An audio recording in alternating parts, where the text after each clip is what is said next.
Thanks for watching. Don't forget to like, comment, share and subscribe to Mufti Tariq Masood, famous scholar. اللہ نے مزے اڑانے پر پابندی نہیں لگائی ہے، لیکن وہ مزے جس کی اللہ نے اجازت دی ہے تاکہ آخرت خراب نہ ہو. مسلمان آخرت پہلے رکھتا ہے، دنیا بعد میں. بھائی بہت سے مزے اللہ نے ایسے رکھے ہیں کہ اس سے آخرت خراب نہیں ہوتی بلکہ آخرت میں فائدہ ہوتا ہے. تو وہ مزے تو اڑانے چاہیے نا جس سے نہ اللہ ناراض ہو رہا ہے بلکہ اللہ خوش ہو رہا ہے. یا ایھا الذین آمنوا کلوا من الطیبات، اے ایمان والو پاکیزہ چیزیں کھاؤ، اس سے فائدہ اٹھاؤ، یہ تو اللہ نے تمہارے لیے پیدا کی ہیں. تو ویژن میں فرق ہے. جو کمپنیاں ہیں نا ان کے ویژن کیا ہوتے ہیں؟ پیسہ کمانا. لیکن مسلمان کا تاجر کا ویژن کیا ہوگا؟ بھائی پیسہ کمانا تاکہ اس سے کوئی بڑا مقصد حاصل کیا جا سکے. پیسہ برائے پیسہ مقصد نہیں ہے. پیسہ کما کے کوئی بڑا مقصد حاصل ہو. وہ بڑا مقصد کیا ہے؟ پہلا مقصد کسی کے ساتھ سب سے پہلے تو اپنے آپ کو بھکاری بننے سے بچانا ہے. سمجھ رہے؟ اللہ کو بھیک مانگنے والا پسند نہیں ہے.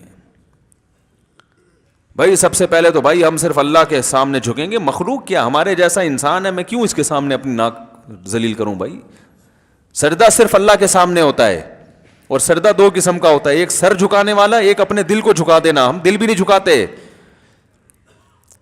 کیا خیال ہے بھائی؟ ہم کیوں کسی کا احسان لیں؟ تو ہم صرف اللہ سے مانگیں گے. تو اس کے لیے جیب میں پیسے ہوگے تو مانگیں گے نا. پیسے نہیں ہیں تو 4 دن تو اللہ سے مانگے گا، اس کے بعد کیا کہ تھوڑا پبلک سے بھی مانگ کے ٹرائی کر لو. کیا جا رہا ہے یار، اب اللہ تو دے نہیں رہا.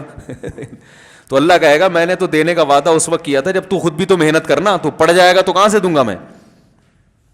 تو کھلانے والا پسند ہے اللہ کو. دوسری نیت مسلمان کیا کرتا ہے کہ بھائی جب خود بھی بھیک سے بچوں گا پھر بیوی بچوں کو بھی کھلاؤں گا. سب سے افضل صدقہ کون سا ہے؟ نبی نے فرمایا ما تجعل فی امرأتک، اپنی بیوی کو کھلاتے ہو نا سب سے زیادہ ثواب اس میں ملتا ہے. میں جب یہ شروع میں حدیث پڑھتا تھا مجھے سمجھ میں نہیں آتی تھا اس کا مطلب کہ یار وہ تو سبھی کھلاتے ہیں، وہ تو گن پوائنٹ پہ کھلاتے ہیں. کوئی دنیا میں ایسا شیر خان ہے جو کہ میں بیوی کو نہیں کھلاؤں گا؟ بیوی چھوڑے گی اس کو؟ وہ دنیا چھوڑ دے گی، یہ شوہر کو نہیں چھوڑے گی وہ. تو یہ کیوں اتنا ثواب مل رہا ہے؟ یہ تو ہماری ضرورت ہے تو مجبور تو بھاگ جائے گی ورنہ. ارے بھائی بیوی کو نہیں کھلاؤ گے تو بھاگ جائے گی نا گھر سے. اس کو تو پکڑ کے رکھنے کا طریقہ یہ اس کو کھلاتے رہو صبح شام.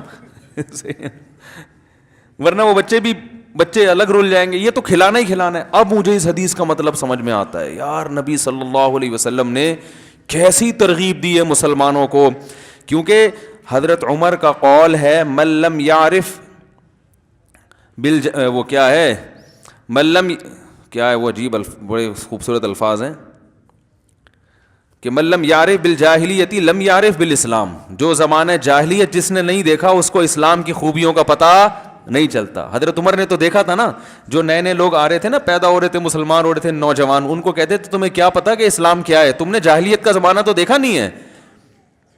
تو آج جب ہم دنیا میں سفر بھی ہوئے، مطالعہ بھی ہوا، تو دوسری قوموں سے جب کمپیئر کرتے ہیں ان کے ہاں ٹیکنیکل فالٹ یہ ہے کہ وہ بیوی پہ خرچ نہیں کرتے. انگریز خرچ کرے گا اپنی ذات پہ، اپنی کمپنی پہ. کیا خیال ہے؟ اپنی کمپنی پہ، اپنی ذات پہ، گرل فرینڈ پہ، دوستوں پہ. بیوی پہ نہیں کرتا. بیویاں تو وہاں خود بھی، بھائی بیوی اپنا کماتی ہے، شوہر اپنا کماتا ہے. تو اللہ کے نبی نے اس لیے فرمایا کہ سب کیوں، اس سے خاندانی نظام محفوظ رہتا ہے. عورت جاب کرنے پر مجبور نہیں ہوتی، وہ گھر کی 4 دیواری میں رہتی ہے، وہ آپ کے بچوں کی تربیت کرتی ہے، وہ برائی کی طرف نہیں جاتی.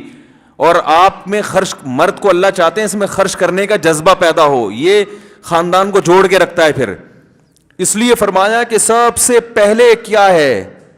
دیکھو آپ کہہ سکتے ہیں سب سے پہلے تو والدین ہیں. تو والدین اس صورت میں ہے کہ وہ محتاج ہوں، ورنہ اماں کا خرچہ آپ کے ابا پر ہے، بیٹے پر نہیں ہے. سمجھ رہے نا؟ لیکن بیوی اگر مالدار ہو یا نہ ہو، دونوں صورتوں میں اس کا خرچہ کس کے ذمہ ہے؟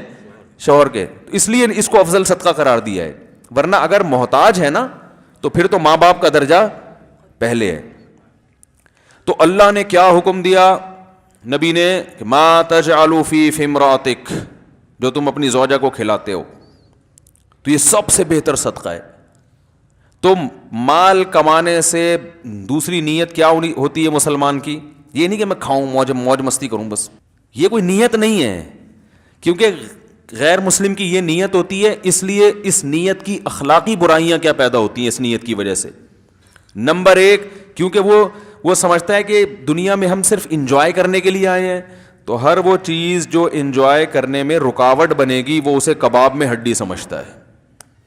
آپ کو پتا ہے ابھی انڈیا میں مجھے کسی نے واٹس ایپ پہ کلپ بھیجا کہ انڈیا میں بعض علاقوں میں ایسا ہو، میں انڈیا کی جب باتیں کر رہا ہوں تو اس سے مسلمان مراد نہیں ہوتے، انڈیا کے مسلمان بہت اچھے ہیں، بہت سے تو ہم سے بھی اچھے ہیں، تو اس سے مراد وہ متعصب قسم کے غیر مسلم، جو سارے غیر مسلم بھی ایسے نہیں ہوتے، اس سے مراد وہ غیر مسلم ہوتے ہیں جو مذہب سے دور ہوتے ہوتے ہوتے ہوتے نا بالکل مذہب کے باغی ہو گئے، ان کا یہ انجام ہوتا ہے. تو اس میں یہ کہ گاؤں میں رواج ہے بوڑھے والدین اور دادا دادی کو قتل کر دیتے ہیں کہ یہ ٹینشن ہے، بوجھ بن رہے ہیں، اور یہ بہت پرانا رواج ہے ان کا. اس کا انٹرویو دکھایا انہوں نے، انٹرویو میں دکھایا کہ ہاں ہم ایسا کرتے ہیں کہ جب وہ نہیں مر رہے ہوتے تو ڈاکٹر کو لاتے ہیں، وہ انجیکشن لگا دیتا ہے یا کچھ پلا دیتے ہیں یا کچھ ایسا کر دیتے ہیں، مار دیتے ہیں. تو اپنے حساب سے تو وہ ٹھیک کر رہے ہیں، کیونکہ بھائی جب دنیا میں انجوائے کرنے کے لیے آئے ہیں تو یہ ٹینشن کیوں اٹھائیں بوڑھے کی؟ بولو نا بھائی، یہ تو ٹینشن ہے نا. اور غیر مسلم ٹینشن سمجھتا ہے، بوڑھے باپ کو بھی، بوڑھی ماں کو بھی، بیوی کو بھی ٹینشن سمجھتا ہے. اس لیے سمجھتا ہے کہ یہ گرل فرینڈ نہیں بنانے دیتی، خرچہ کرنا پڑتا ہے اس کے اوپر، تبھی خرچے سے بھی. پھر اولاد کو ٹینشن، اسی وجہ سے 1-2 سے زیادہ بچے بھی نہیں ہونے دیتے. وہ کہتے ہیں یہ ٹینشن ہے کہ کیوں ہم تیسرا بچہ کیوں ہو بھائی، 2 میں خرچ کر لیا بہت ہے، تیسرا کیوں ہو. تو فیملیاں بھی سمٹ رہی ہیں، جب ان کی فیملی سمٹ رہی ہیں تو چچا ماموں خالہ تایا کا سسٹم سارا آہستہ آہستہ. ارے جب بچے ہوتے ہیں تو پھر چچا تایا خالہ ماموں کزن بہن بھائی یہ سارے رشتے جب وجود میں آتے ہیں نا، بڑا خاندان تو جب ہی بنتا ہے نا، تو محبتیں ختم. ہر آدمی اس کوشش میں پیسہ پیسہ پیسہ پیسہ. تو یہ اخلاق، پھر اس پیسہ کمانے میں وہ یہ نہیں دیکھتا کہ اخلاقیات کے دائرے میں یہ چیز آتی ہے کہ نہیں آتی. Thanks for watching. Don't forget to like, comment, share and subscribe to Mufti Tariq Masood Speeches channel.